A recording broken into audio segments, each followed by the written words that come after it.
Hello everyone and welcome to another episode of A Timeless Window.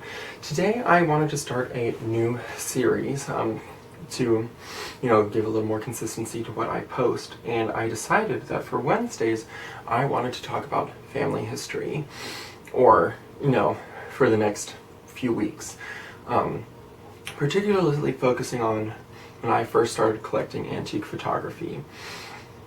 The thumbnail for this video is actually the first photograph I ever collected, or the first photograph that inspired me to buy photographs.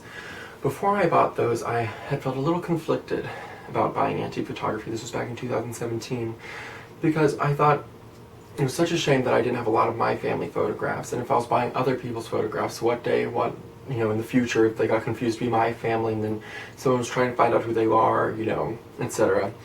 And it was actually a really big problem for me. I had a very difficult time trying to justify, buying antique photographs.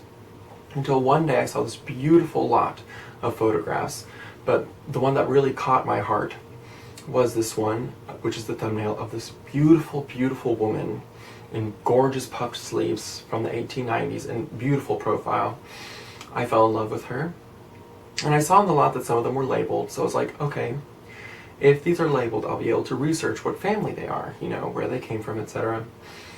So I bought them, and I got them, and they were beautiful, and actually most of them were labeled with only initials, but one picture in particular, which is actually on my wall, you can't see it, had a full name on it.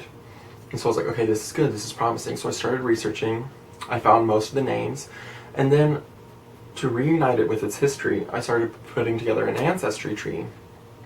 And I was putting it together, and one of the branches all of a sudden had the name Hazelton. Now, I have tons of Hazeltons in my family, like grandparents, great-grandparents, etc., up the tree. And I was like, that's not a very common name, And it struck me, what if I'm related to these people? So I kept going up the tree, and lo and behold, I was. Robert and John Hazelton were brothers, and they both came to America from England as preachers. I am related to John Hazelton directly. He's like my 9th great-grandfather, and his brother Robert is my 10th great-uncle. So, all of a sudden, I had bought these photographs on eBay, the first lot I ever bought, and I was related to them. Well, I just had to see if there were more on eBay. And there were a lot more, actually. Sadly, some had already been sold, but the eBay lots were clear enough that I could get screenshots of the pictures so I could have my own copy of them and keep the family history together. So I thought, whoa, this is so amazing, this is so cool. Now, they are distantly related. It's 5th, 6th, and 7th cousins. But the most incredible thing that I discovered was that there were letters written by one of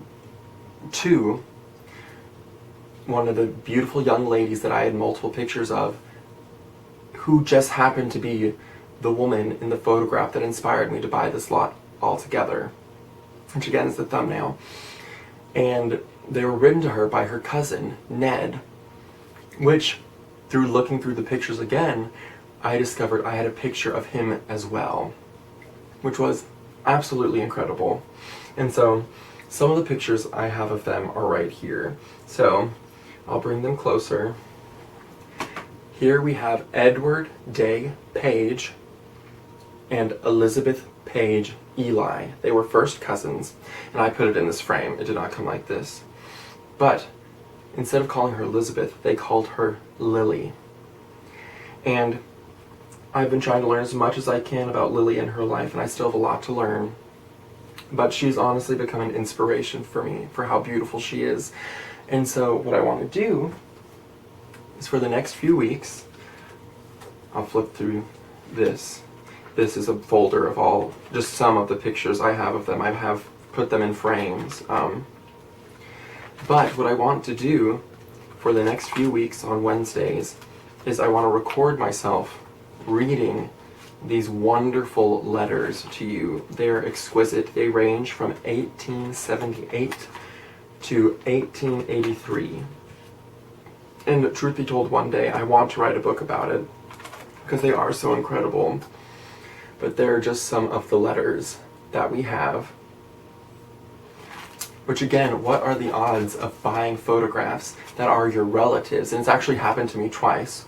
I said these were like 6th, 7th cousins. I've actually bought a photograph of a first cousin before on eBay and second cousins. So it's crazy the things you'll find, you know, and the discoveries you'll make if you know your family history, you know, and everything. So I'm not going to read one today. I'm going to leave that for next Wednesday. Today is just an introduction to the idea, and I hope you are intrigued. I hope you are just as excited as I am to hear these letters. I love them so much, and I'm so glad to be able to share it with you. And for each thumbnail, I'm going to be posting a different picture of the Page and Eli family. So thank you so much for tuning in. I hope that you will be excited and look forward to the next video where we will read Ned's first letter to Lillie in 1878. Thank you so much. I'll see you next time.